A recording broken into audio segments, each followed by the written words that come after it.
ইতিহাস হয়ে থাকবে আপনাদের আজকের মাহফিল ইনশাআল্লাহ। আশহাদু আল্লা ইলাহা ইল্লাল্লাহু।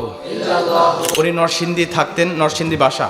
উনি এফিডেভিট করার পরে উনি আমাদের পাবনাতেই একটা ভাতের হোটেলে উনি চাকরি করতেন মেসিয়ার হিসাবে। আজকে পর্যন্ত উনি ওখানেই ছিল। তো যখন এখানে আসবে মুসলমান হওয়ার জন্য, এই ঘটনা যখন ছুটি চাইছে তো ওনাকে নাকি ছুটি দেয় নেই। আর উনি খ্রিস্টান পরিচয় ওখানে ছিল। তো যখন সব শুনছে তখন নাকি ওনাকে ওখান থেকে বের করে দিছে। তো উনি ওখান থেকে চলে আসছে। তো আসার পরে এখানে উপস্থিত হয়েছে। তো আমি ঘরের মধ্যে ভাইজানের সাথে, আলামিন ভাইদের সাথে কথা বললাম যে ভাই, ও বলছে যে হুজুর আমি যেহেতু ওখান থেকে চলে আসছি, এখন চলে যাব ব্রাহ্মণবাড়িয়ায়, আমার ওখানে বন্ধুরা আছে, আমি ওখানে গিয়ে আগামীকালকের থেকে হয়তো বা নতুন একটা জব খুঁজবো। তাই আমি বলছি তোমার আগে ওখানে যাওয়ার দরকার নাই, এলাকায় অনেক কাজের মানুষের প্রয়োজন হয়, আমরা যদি তোমাকে একটা কর্মের ব্যবস্থা করে দিতে পারি তাহলে সবচেয়ে ভালো হয়, ঠিক কিনা বলেন? আমি এর আগে একজন মুসলমান বানাইছিলাম 2021 সালে। ওনার বাড়ি হলো বরিশালে। তো উনি থাকতেন ঢাকায়, নেত্রকোনায়। আমার হাতে মুসলমান হওয়ার পরে ওই এলাকার একজন মানুষ বলছে হুজুর আমার সন্তান নাই, ওকে যদি আমাকে দিয়ে দিতেন তাহলে আমার বাসায় থাকতো, কাজকর্ম করতো, আর আমি সন্তান হিসেবে তাকে দেখতাম। তো ওনাকে দিয়ে আসছিলাম। এখন ওই ছেলেটা আছে খুব সুন্দরভাবে, আলহামদুলিল্লাহ, দিন ইসলাম পালন করছে, 5 ওয়াক্ত নামাজ পড়ে। মাঝে মাঝে কথা হয়, হুজুর যেদিন থেকে মুসলমান হয়েছি ওদিন থেকে 1 ওয়াক্ত নামাজ আর কাজা করি না। তো এরকমভাবে একজন আল্লাহওয়ালা ব্যক্তি তারা পেয়ে গেছে, এখন তারা এই করতেছে। তো ওকে যদি কেউ দায়িত্ব নিতে চান, আপনারা আপনার বাড়িতে যদি ওনাকে রাখতে চান, আপনার কোনো কর্ম আছে, ক্ষেত্র আছে, সেখানে যদি খাটাইতে চান, তাহলে এমন কোনো ব্যক্তি যদি দায়িত্ব নিতে চান ওর এককভাবে, ইনশাল্লাহ সেটাও আপনারা নিতে পারেন। এরকম কোনো ব্যক্তি পাওয়া যাবে কিনা আমি জানি না, তবে আমি আজকে মুসলমান বানিয়ে দিলাম। এখন আপনারা যদি তাকে রাখতে চান রাখতে পারেন, না হলে একটা ব্যবস্থা করে দিতে হবে আমাদেরকে, যেহেতু আমাদের ভাই হয়ে গেল, এখন আমাদের দায়িত্ব তাকে একটা ব্যবস্থা করে দেওয়া, ঠিক কিনা বলেন? আপনাদের যদি সম্ভব হয় তাহলে কেউ আপনার দায়িত্ব নিতে পারেন।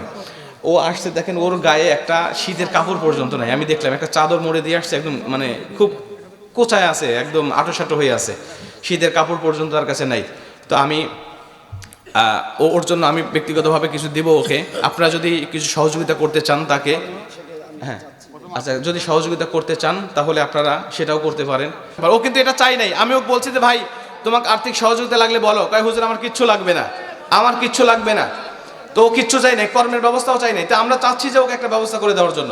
ইতিহাস হয়ে থাকবে আপনাদের আজকের মাহফিল ইনশাআল্লাহ। আপনাদের মাহফিল ইনশাআল্লাহ ইতিহাস, যে আপনাদের মাহফিল অন্তত একজন ভাই কালেমা পড়ে মুসলমান হয়েছেন। ভাই আমার সাথে পাঠ করেন, আশহাদু আল্লা ইলাহা ইল্লাল্লাহু ওয়া আশহাদু আন্না মুহাম্মাদান আবদুহু ওয়া রাসূলুহু। আমি সাক্ষ্য দিচ্ছি যে আল্লাহ ছাড়া কোনো ইলাহা নেই, কোনো মাবুদ নেই। আমি আরো সাক্ষ্য দিচ্ছি যে মুহাম্মদ সাল্লাল্লাহু আলাইহি ওয়াসাল্লাম আল্লাহর প্রেরিত বান্দা এবং রাসূল। মাশাআল্লাহ, ভাই এখন থেকে মুসলমান হয়েছেন, লিল্লাহে তাকবীর। ভাই মুসলমান হয়েছেন। আমি ভাইয়ের সাথে একটু আলিঙ্গন করছি।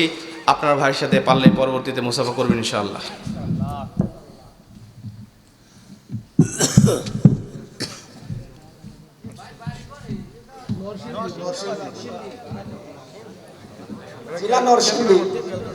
আমার নবীর চরিত্রটাকে ক্রিস্টাল ক্লিয়ার বোঝানোর জন্য সারা পৃথিবীর মানুষের চরিত্র থেকে আমার নবীর চরিত্রটাকে ব্যতিক্রম বোঝানোর জন্য আমার আল্লাহ পাক আজও এটাকে সংরক্ষণ করে রেখে দিয়েছেন। শুধু তাই নয়, আদম আলাইহিস সালাতু ওয়াস সালাম থেকে শুরু করে নিয়ে ঈসা আলাইহিস সালাতু ওয়াস সালাম পর্যন্ত কোন নবীর কথা বলতে গিয়ে, কোন নবীর চরিত্র বর্ণনা করতে গিয়ে আমার আল্লাহ নিজের সিফতি নাম ব্যবহার করেন নাই। আল্লাহ নবীর শানে নিজের সিফতি নাম ব্যবহার করে বলেছেন, ওয়া ইন্নাকা লা আলা খুলুকিন আযীম। আমি আল্লাহ নবীর চরিত্র সম্পর্কে নিজের সিফতি নাম ব্যবহার করলাম। এমন চরিত্র কোনো ব্যক্তির নাই, দূরবীক্ষণ যন্ত্র দিয়েও খুঁজে পাবে না। অতএব নেতা হিসেবে যদি কাউকে মানতে হয়, অনুসরণ আর অনুকরণ যদি কাউকে করতে হয়, আমার নবীর থেকে পৃথিবীতে অন্য কোনো ব্যক্তির চরিত্র উত্তম হতে পারে না। কথা বলেন ঠিক কি না?